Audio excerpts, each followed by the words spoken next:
আসসালামু আলাইকুম এভরিওয়ান, মুক্তাজ কিচেনে সবাইকে স্বাগত। আমি আজকে আপনাদের মাঝে নিয়ে আসলাম নতুন একটা রেসিপি। কে কে চিনেন এই পিঠাটা, কোন অঞ্চলে কি নামে পরিচিত অবশ্যই কিন্তু কমেন্ট করে জানাবেন। আমাদের এলাকায় কিন্তু এটাকে সকাল সন্ধ্যা পিঠা বলে, কিন্তু আমার বাচ্চারা এটাকে পাঁপড় বলে।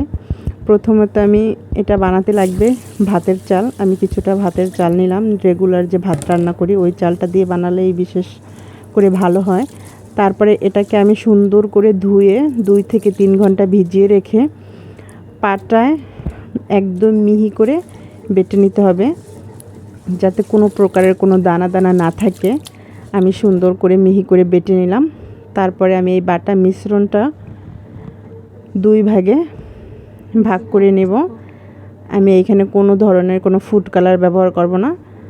এটা আমি অর্ধেকটার মধ্যে দিয়ে দিলাম শুধু সামান্য পরিমাণ লবণ, মানে যতটুকু দরকার দিয়ে সুন্দর করে মেখে লবণের সাথে মিশিয়ে ভালো করে মিশিয়ে নিয়ে ওইখান থেকে কিছুটা চালের নিয়ে তারপরে হাতে ডলে এরকম লম্বা শেপ দিয়ে একটা বানিয়ে নিলাম।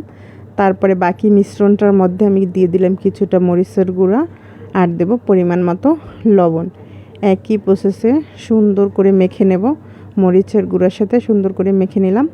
তারপর ওইখান থেকে আবার কিছুটা মিশ্রণ নিয়ে হাতে ডলে একটা লম্বাটে একটা শেপ দিয়ে সবগুলো বানিয়ে নেব। আমার এক এক করে সবগুলো বানানো হয়ে গেছে। এরকমভাবে বানাতে হবে। আমার সবগুলো বানানো শেষ। এখন আমি একটা স্টিমারের মধ্যে কিছুটা তেল ব্রাশ করে নিলাম। তারপরে এক এক করে সবগুলোকে বসিয়ে দিলাম। তারপরে আমি রাইস কুকারে কিছুটা পানি গরম দিয়ে রাখছিলাম। এখন ওইটার উপরে সুন্দর করে এটাকে বসিয়ে ঢাকনা দিয়ে ঢেকে প্রায় 1 ঘন্টার মতো সিদ্ধ করে নিলাম। তারপরে একটা কাঠি দিয়ে পরীক্ষা করে দেখলাম, দেখুন সম্পূর্ণ সিদ্ধ হয়ে গেছে। তারপরে এক এক করে সবগুলো তুলে নিয়ে রেস্টে রেখে দেবো। তবে এটা আমি রাত্রে করছি, তো এটা সারা রাত্রে আমি এভাবেই রেখে দেবো।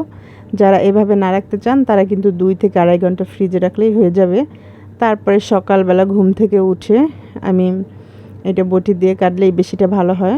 বটির 2 পাশে তেল ব্রাশ করে সুন্দর করে পাতলা পাতলা করে কেটে নেব। যতটুক পরিমাণ সম্ভব পাতলা করে কেটে নেবেন। তারপরে আমি বড় একটা ডিশের মধ্যে এক এক করে সবগুলো এই যে সাজিয়ে রোদ্রে শুকাতে দেব। আমি প্রায় এটা 2 থেকে 3 দিনের মতো শুকিয়ে এই পর্যায়ে আসছে। দেখুন সম্পূর্ণ শুকিয়ে গেছে। এটা কিন্তু আপনি চাইলে প্রায় 2-3 মাসের মতো সংরক্ষণ করতে পারেন। অনায়াসে 2-3 মাস থাকবে, কোনো থাকবে না। তারপরে আমি কিছুটা ভেজে দেখাই।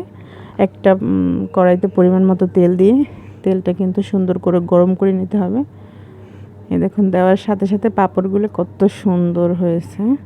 এটা কিন্তু খেতে অনেক মজার হয়। যারা পাঁপড় পছন্দ করেন তাদের কাছে কিন্তু অনেক মজার, মানে ভালোই লাগবে। অবশ্যই সবাই বাসায় ট্রাই করবেন। আর আমার ভিডিওটা যদি ভালো লেগে থাকে তাহলে আমার পেজটাকে ফলো দিয়ে পাশে থাকবেন। আল্লাহ হাফেজ সবাইকে।